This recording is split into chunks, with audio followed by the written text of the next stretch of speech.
Good morning. आज का topic है क्लेपेरियन क्लासियस इक्वेशन। नाउ देखो, इस फॉर्मूले को हम फेज ट्रांजिशन के लिए यूज करते हैं। तो सपोज करो मेरे पास एक सिस्टम है। हम बात करते हैं लेटर से कोई भी एक सिस्टम ले लेते हैं एंड लेटर से वहां पर दो डिफरेंट फेजेस के बीच में इक्विलिब्रियम है और ये एक ही कंपोनेंट में है। मतलब होने को ऐसा हो सकता है कि मेरे पास एक सॉलिड हुआ हो एंड सॉलिड में बी इन इक्विलिब्रियम लिक्विड। मेरे पास होने को ऐसा भी हो सकता है कि मेरे पास एक लिक्विड हुआ हो एंड लिक्विड में be in equilibrium in gas and या फिर मेरे पास ऐसा भी हो सकता है कि मेरे पास एक सॉलिड हुआ हो और सॉलिड इक्विलिब्रियम इन गैस। ठीक है, तो I have got three different phases physical state. I have got three physical state. Okay, suppose करो कि मान लो मेरे पास यहाँ पर क्या है, पानी है। यहाँ पर पानी अपने वेपर के साथ क्या है, इक्विलिब्रियम में है। ये पानी लिक्विड है और ये वेपर है, तो यहाँ पे पानी अपने वेपर के साथ क्या है, इक्विलिब्रियम में है। तो आई हैव गॉट वाटर। ये वाटर सरफेस है जो कि इक्विलिब्रियम है और ऊपर मेरे पास वाटर मॉलिक्यूल किस फॉर्म में है, वेपर के फॉर्म में है।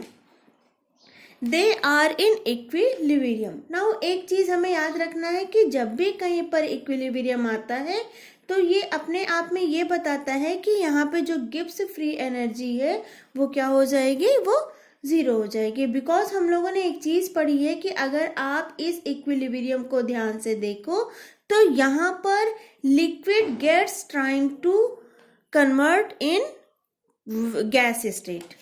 ठीक है, तो and gas trying to convert in equilibrium, gas trying to convert in liquid. पर ये चीज अगर टाइम के साथ रुक गई हो तो उसका कुछ गिब्स फ्री एनर्जी होता है। तो लेटस से मेरे पास एक ए है और एक बी है और इन दोनों में क्या है, इक्विलिब्रियम है।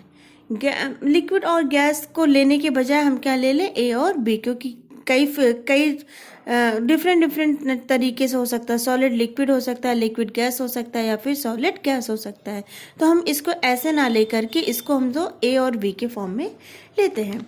अब प्रॉब्लम यह है कि जब ए बी में जाने की कोशिश करेगा, ये जो ए है ये बी में जाने की कोशिश करेगा, तब गिब्स फ्री एनर्जी में कुछ चेंज आया हुआ होगा। तो उस समय हम गिब्स फ्री एनर्जी को क्या लिख सकते हैं, जी ए। ठीक है, और जब बी ए में जाने की कोशिश करेगा तो उस समय भी गिब्स फ्री एनर्जी में जो चेंज आया होगा उसको हम लिख सकते हैं G B.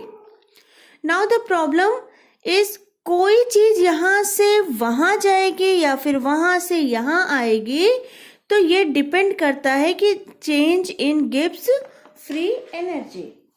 Okay, change in Gibbs free energy कितना है, मतलब फाइनल से इनिशियल स्टेट, यानी मतलब फाइनल से, ये जो फाइनल है, फाइनल से इनिशियल करने के बाद गिब्स फ्री एनर्जी में कितना चेंज आया है।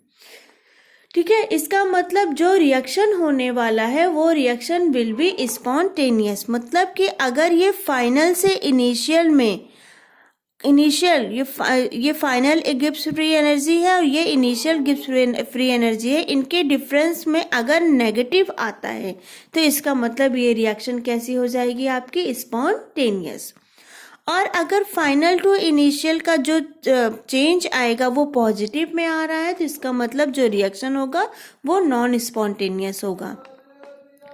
ठीक है, और अगर आपका फाइनल टू इनिशियल 0 निकल के आता है, ठीक है, तो इसका मतलब क्या हो जाएगा, इसका मतलब हो जाएगा कि मेरा एक रिएक्शन जो है वो क्या है, इक्विलिब्रियम में है। मतलब कोई चीज अगर रुकी हुई है और इक्विलिब्रियम आ जाता है तो इसका मतलब कि गिब्स फ्री एनर्जी, जिसको हम डेल्टा जी से डिनोट करते हैं, वो क्या हो जाएगा, 0। अगर हमारा यहाँ पे डेल्टा जी 0 हो गया है तो हम इसको लिख सकते हैं G B is equal to G A. Okay, now suppose करो मैंने यहाँ हीट डालना शुरू कर दिया, मैंने इस सिस्टम में हीट डालना शुरू कर दिया, इसको लिख देते हैं हीट। जब मैंने इस सिस्टम में हीट डालना शुरू कर दिया तो अब यहाँ पे क्या चेंजेस आएंगे, तो जैसे ही मैंने सिस्टम में हीट डालना शुरू किया, नाउ वी ऑल नो, अगर कोई चीज़ इक्विलिब्रियम में है, अगर आप उसका इक्विलिब्रियम में रुकी हुई चीज़ के साथ कोई भी छेड़खानी करते हो, जैसे हमने यहाँ पे टेम्परेचर डालना, टेम्परेचर इंक्रीज करना शुरू कर दिया है, तो like if you are trying to change equilibrium position with the stretch, like आप वो स्ट्रेस किसी भी तरीके से लगा सकते हो, आप प्रेशर बढ़ा दो, आप इसका टेम्परेचर बढ़ा सकते हो, या फिर आप इसका वॉल्यूम बढ़ा सकते हो, आप इसका कंसंट्रेशन चेंज कर सकते हो। तो मतलब जब भी आप एक सिस्टम को जो कि ऑलरेडी इक्विलिब्रियम में है, आप उस पर एक एक्सटर्नल स्ट्रेच अप्लाई करते हो तो वो सिस्टम अपने आप को रीएडजस्ट करता है, ओके, जिससे वो अप्लाई किए हुए को क्या कर सके, न्यूट्रलाइज कर सके। It's called Le Chatelier principal.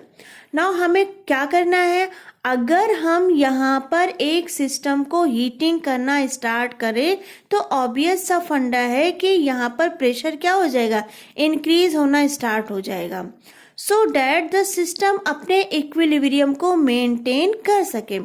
ऐसा ना हो कि इक्विलिब्रियम आपके अपने पिस्टन से हिल जाए, अपने पोजीशन से क्या हो जाए, हिल जाए।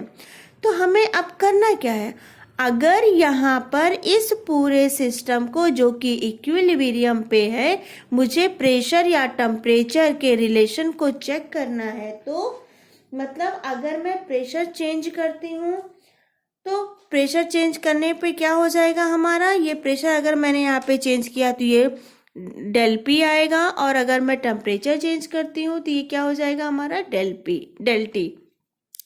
मतलब यहाँ पे ये जो प्रेशर और टेम्परेचर चेंज हुआ है ये स्मॉल चेंज है, ठीक है। तो इसके ऊपर पड़ने से असर क्या होता है, अब देखो एक बड़ा सिंपल सा फंडा है, अगर आप टेम्परेचर या प्रेशर चेंज करोगे तो गिब्स फ्री एनर्जी में भी चेंज आएगा। मान लो ए का पहले गिब्स फ्री एनर्जी था जी ए, ठीक है, पहले गिब्स एनर्जी क्या था, जी ए था, ठीक है, और उस समय बी का गिब्स फ्री एनर्जी क्या था, जी बी, ठीक है। तो प्रेशर और टेम्परेचर से जो गिब्स फ्री एनर्जी में चेंज आया है, मान लो पहले ए का जो गिब्स फ्री एनर्जी था वो क्या था, जी ए था, और बी का जो गिब्स फ्री एनर्जी था वो क्या था, जी बी था, ओके। अब अगर तुमने टेम्परेचर चेंज किया तो प्रेशर में भी क्या आएगा, चेंज आएगा, तो इक्विलिब्रियम क्या हो जाएगा, शिफ्ट हो जाएगा। और अगर इक्विलिब्रियम शिफ्ट है तो ऑब्वियसली वहां पर इक्विलिब्रियम शिफ्टिंग का मतलब है there will be some change in Gibbs free energy. वो अलग बात है कि बाद में इक्वल हो जाएगी। तो लेट अस से कि the small change in Gibbs free energy को हम DGA लिखेंगे, ठीक है। तो हम इसको कैसे लिख सकते हैं, इसको हम लिख सकते हैं the small change in Gibbs free energy, okay. तो हम इसको लिख सकते हैं GA, और इसमें जो चेंजेस आए हैं वो क्या हो जाएंगे, DGA। यहाँ पे ये GB है और इसमें जो स्मॉल चेंज आया है गिब्स फ्री एनर्जी में उसको हम क्या लिख सकते हैं, DGB। इसके बाद DGB का मतलब क्या है कि तुमने वहां पर टेम्परेचर क्या किया, टेम्परेचर चेंज कर दिया, ओके। तो टेम्परेचर चेंज किया तो प्रेशर भी क्या हो जाएगा, बदलेगा। मतलब टेम्परेचर और प्रेशर का रिलेशन आएगा तो इक्विलिब्रियम हिल जाएगा और वो अपने आप को रीएडजस्ट करेगा। उस समय जो गिब्स फ्री एनर्जी में चेंज आएगा, this can be written as, ऐसे ही हम इसको लिख सकते हैं, ओके। अब मुझे यहाँ से एक बात और पता है कि after some time there will be an equilibrium, फिर से एक इक्विलिब्रियम आएगा क्योंकि वो अपने आप को क्या कर रहा है, रीएडजस्ट कर रहा है, ठीक है। एक सिस्टम को जब इक्विलिब्रियम से हिलाते हैं तो अपने आप को रीएडजस्ट करके फिर से इक्विलिब्रियम में आ जाता है। यानी मैं कह सकती हूँ कि GA प्लस DGB जो स्मॉल चेंज आया था इज इक्वल टू क्या हो जाएगा, GB प्लस DGA, ठीक है, ये फॉर्मूला हमारा कहाँ से आया है, जी A equal to G B. ये फॉर्मूला हमारा तब आया जब हमारी गिब्स फ्री एनर्जी क्या थी, 0। ठीक है, now we all know very well कितना चेंज ए में आया और कितना चेंज बी में आया, तो ये हमें नहीं पता। तो वो हमें कैलकुलेट करना है कि भाई टेम्परेचर चेंज किया तो प्रेशर बदला, तो कितना ए में आया और कितना बी में आया। ये चेंज ऐसा होगा जिसकी वजह से दोनों गिब्स फ्री एनर्जी का ओवरऑल कैलकुलेशन कितना हो जाएगा, ये इक्वल हो जाएगा। अब हमें एक और कंडीशन पता थी कि इक्विलिब्रियम से पहले हमें पता था कि G A will be equal to G B, यही तो था ना इक्विलिब्रियम में, G A equal to G B. Okay, तो डोंट यू फील ये दोनों क्या हो जाएंगे, कैंसिल हो जाएंगे। आप इसको क्या कर सकते हो, देखो यहाँ पे हमने लिखा है जी ए और इक्वल टू यहाँ पे क्या लिखा है, जी बी, और यहाँ पे हमारा जो निकल के आया जी बी किसके इक्वल था, जी ए। तो जब ये दोनों एक दूसरे के इक्वल है तो ये क्या हो जाएंगे, ये दोनों कैंसिल हो जाएंगे। तो हम ये दोनों जब कैंसिल हो जाएंगे तो हमारा जो फॉर्मूला आएगा वो क्या आ जाएगा, D G A is equal to D G B. Okay, तो इसका मतलब a small change of gives free energy of A and B will be equal to small change of Gibbs free energy B. This is the equation. Now हमें thermodynamics equation पता है। Thermodynamics equation हमसे कहता है कि क्या कहता है, d G is equal to V d P minus S T d. ये थर्मोडायनेमिक्स इक्वेशन है गिब्स फ्री एनर्जी के लिए। और ये कहाँ से लिया गया है, ये मैक्सवेल स्क्वायर से लिया गया है। अब मैं इस इक्वेशन से यहाँ पर क्या करती हूँ, सब्सट्रैक्ट करूँगी तो मुझे क्या मिलेगा, जब मैं इस इक्वेशन को यहाँ पे सब्सट्रैक्ट करूँगी, सॉरी सब्स्टिट्यूट करूँगी, ठीक है, यहाँ इस डी जी को हम यहाँ पे अगर सब्स्टिट्यूट करेंगे तो क्या हो जाएगा, तो ये हो जाएगा डी जी की वैल्यू, ये डी जी है ना, तो इसकी वैल्यू क्या हो जाएगी, ये। तो इसको हम कैसे लिख सकते हैं, we A D P minus S A T d. ये तो हमारी ए की वैल्यू हो गई यहाँ पे। अब हम लिखेंगे इस डी जी की वैल्यू इसमें पुट करेंगे तो ये क्या हो जाएगा, V B D P minus S B D T. अब एक काम करो, सिमिलर टर्म्स को एक साथ ले आओ। जब सिमिलर टर्म्स को एक साथ लाओगे तो ये क्या हो जाएगा आपका, V A D P minus V B D P is equal to S A D T minus S B D T. ठीक है, यहाँ से हम क्या कॉमन ले सकते हैं, डी पी कॉमन ले लेंगे। तो जब हम डी पी कॉमन ले लेंगे तो ये हमारा हो जाएगा V A minus V B. Okay, और यहाँ पे हम डी टी कॉमन ले लेंगे तो ये हमारा क्या हो जाएगा, S A minus S B. Now D P by D T को लेते हैं तो क्या होगा, जब हम D P by D T को लेते हैं तो ये क्या हो जाएगा आपका, ये हो जाएगा D P by D T is equal to, ये आपका क्या हो जाएगा, S A minus S B divided by V A minus V B. Okay, ठीक है, ये क्या हो जाएगा, ये आपका हो जाएगा change in pressure per unit at change in temperature. ठीक है, अब एक काम करो, नेगेटिव को कॉमन ले लेते हैं तो दिस विल बी क्या हो जाएगा, अगर हम नेगेटिव यहाँ से कॉमन ले लेंगे तो ये हो जाएगा D P upon D T is equal to, ये क्या हो जाएगा आपका, नेगेटिव हमने कॉमन लिया तो ये हो जाएगा S B minus S A upon, यहाँ पे हमने नेगेटिव को कॉमन लिया तो ये क्या हो जाएगा, वी पी माइनस वी ए। ओके, अब इसको हम कैसे लिख सकते हैं, इसको हम लिख सकते हैं D P divided by D T, ये माइनस से माइनस क्या हो जाएगा, कैंसिल हो जाएगा, ये हो जाएगा आपका delta S upon delta T. ठीक है, ये क्या हो जाएगा, चेंज इन एंट्रोपी, और ये आपका हो जाएगा चेंज इन ये आपका क्या हो जाएगा, चेंज इन वॉल्यूम। नाउ मेरे पास एक और थर्मोडायनेमिक इक्वेशन है कि delta S can be written as heat supply divided by T. ये हमारा थर्मोडायनेमिक्स फॉर्मूला था। डेल्टा एस इक्वल टू क्या था, heat supplied by T. Okay, तो यानी आपने जो हीट सप्लाई किया है, तो अगर मैं इसको यहाँ पर सब्स्टिट्यूट करूँ तो मेरा फॉर्मूला क्या हो जाएगा, मेरा फॉर्मूला हो जाएगा D P divided by D T is equal to क्या हो जाएगा, मेरा जो फॉर्मूला निकल के आया था वो था delta S upon delta we.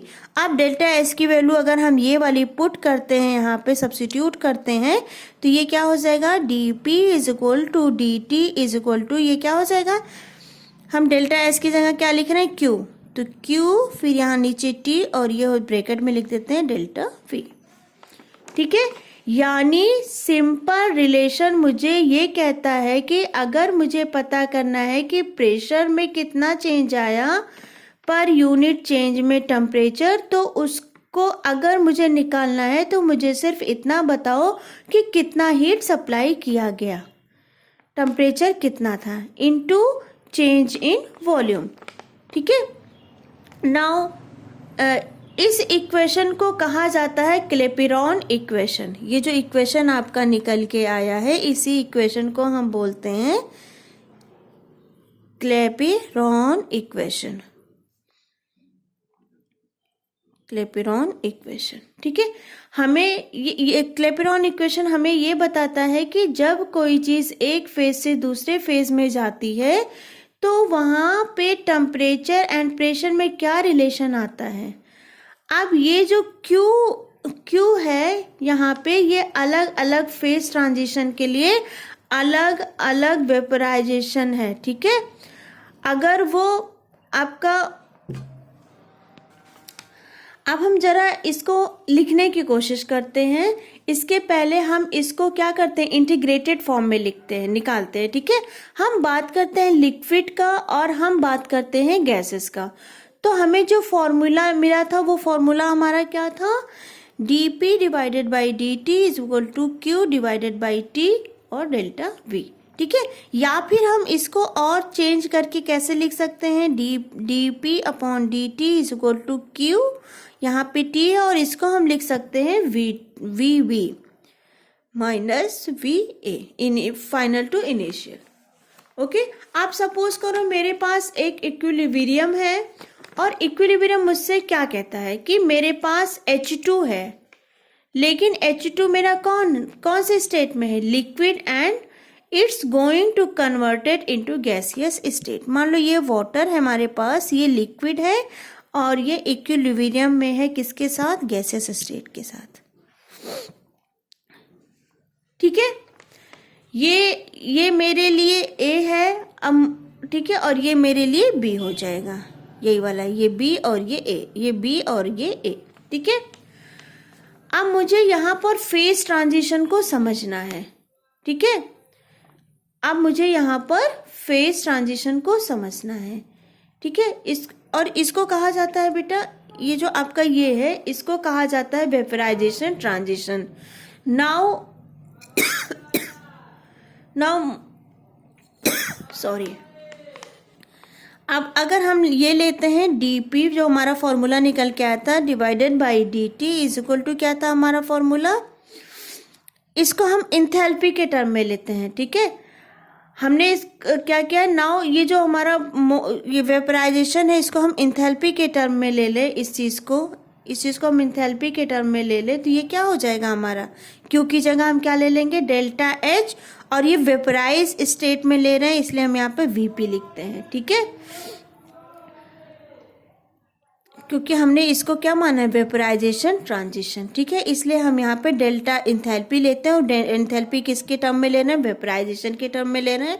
तो यहाँ पे ये जो टी है, टी एज इट इज रहेगा, लेकिन ये जो वी है हमारा, ये क्या हो जाएगा, यहाँ पे वी हमारा गैसियस स्टेट में हो जाएगा और यहाँ पे वी हमारा लिक्विड स्टेट में हो जाएगा।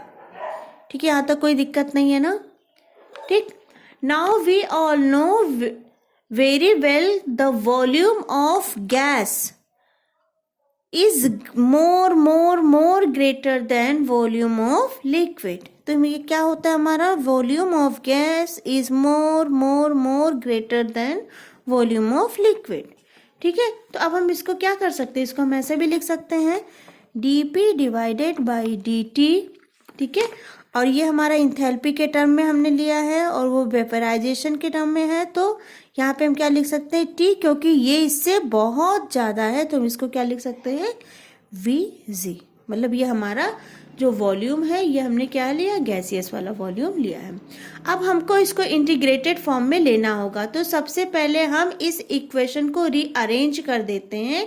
यहाँ पर हमें वॉल्यूम ऑफ गैस सब्स्टिट्यूट करना है। तो मेरे पास जो फॉर्मूला है वो फॉर्मूला क्या था, PV is equal to nRT। अगर आप वॉल्यूम 1 मोल है, अगर आपने जो वॉल्यूम लिया है वो 1 मोल है, तो क्या हो जाएगा, PV इज इक्वल टू क्या हो जाएगा, n की वैल्यू 1 रखोगे तो ये क्या हो जाएगा RT। अब यहाँ से हम वॉल्यूम निकाल सकते हैं, क्या हो जाएगा RT अपॉन P। अब इसको फॉर्मूले में सब्स्टिट्यूट करते हैं, इस वॉल्यूम का जो इस फॉर्मूले में इस वॉल्यूम को हम क्या कर सकते हैं, सब्स्टिट्यूट करते हैं। तो जब हम इसको सब्स्टिट्यूट करेंगे तो ये क्या हो जाएगा, ये हो जाएगा, इस V की वैल्यू को इस फॉर्मूले में हमें सब्स्टिट्यूट करना है, तो ये हो जाएगा हमारा dP upon dt is equal to, ये तो हमारा इंथैल्पी वेपराइजेशन स्टेट में है ही, ठीक है, डिवाइडेड बाई ये क्या हो जाएगा T, और V का क्या निकल के आया RT, और ये जो P नीचे लिखना है ये चला जाएगा ऊपर इसके साथ।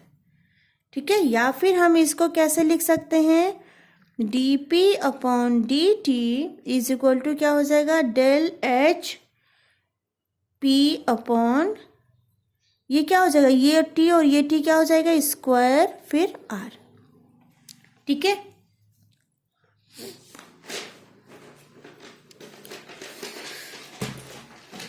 इसको हम थोड़ा सा और सॉल्व करेंगे। जब हम इसको सॉल्व करेंगे तो यहाँ का ये जो P है ये इधर आ जाएगा, तो जब P इधर आएगा तो हम इसको कैसे लिख सकते हैं, 1 अपॉन P इंटू dP। ठीक है, इज इक्वल टू क्या हो जाएगा, del H upon RT square into dt। ठीक है, इसको हमने क्या कर दिया है, रीअरेंज कर दिया फॉर्मूले को।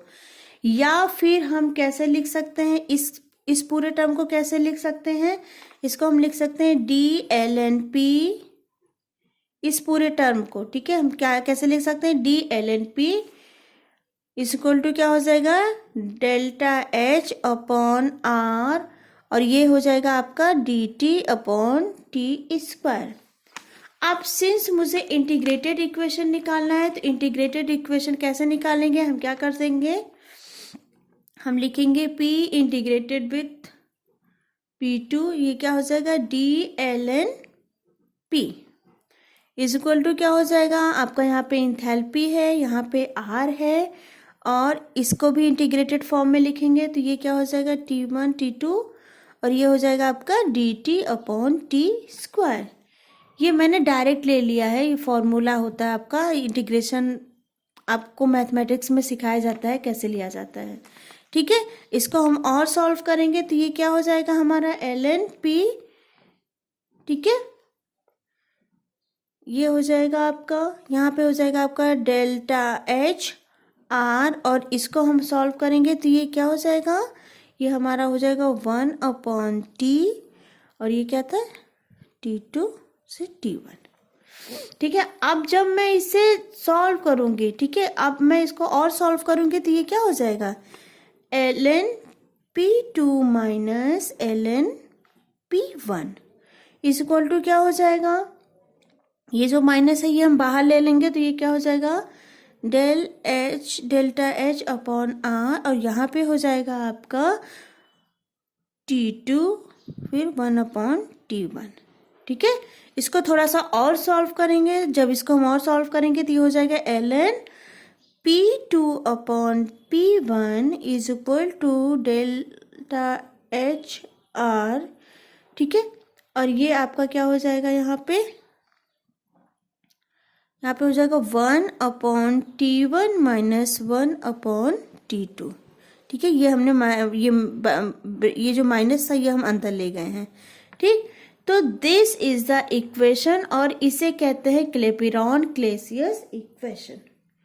ओके, ये जो हमारा इक्वेशन है इसी को हम बोलते हैं क्लेपिरॉन क्लेसियस इक्वेशन। ठीक है, अब मुझे और मॉडिफाई इसको करना है, हम इसको थोड़ा बहुत और मॉडिफाई कर सकते हैं। तो जब हम इसको और मॉडिफाई करेंगे तो ये हमारा हो जाएगा ln p2 upon p1 is equal to क्या हो जाएगा, डेल्टा H अपॉन R, और ये हो जाएगा हमारा T2 minus T1 upon T1 into T2। Okay, या फिर हम इसको क्या कर सकते हैं, हम इसको लिख सकते हैं 2.303 log to the base 10 p2 upon p1 is equal to, यहाँ पे क्या हो जाएगा आपका डेल्टा H अपॉन R। ठीक है, और delta H upon R is, ये था आपका T2 minus T1 upon T1 into T2। ठीक है, ये चीज़ हम यहाँ ले जाएंगे तो ये क्या हो जाएगा आपका log to the base 10 p2 upon p1 is equal to, ये हमने थर्मोडायनेमिक्स में आपको सिखाया था ये कैसे सॉल्व करते हैं। ओके, तो ये आपका हो जाएगा 2.303 R, फिर यहाँ पे T2 minus T1 upon T1 into T2। Okay, तो ये जो फॉर्मूला आपका निकल के आया है, ठीक है, यही होता है क्लेपिरॉन क्लेसियस इक्वेशन। अब अगर हम केमिकल काइनेटिक्स की बात करें तो केमिकल काइनेटिक्स में हम P2 और P1 की जगह क्या रख देते हैं, R2 और R1, क्योंकि हम वहाँ पर रेट डिटरमाइन करते हैं। ठीक है, यहाँ पे हमने किसके टर्म में लिया है, यहाँ पे हमने प्रेशर के टर्म में लिया है। फेज रूल में हम इसको प्रेशर के टर्म में लेते हैं और केमिकल काइनेटिक्स में हम इसको रेट के टर्म में लिखते हैं। तो फेज में हम इसको P1 P2 लिखते हैं और रेट में हम इसको R1 और R2 लिखते हैं। तो आई होप आपको समझ में आया होगा। Thank you.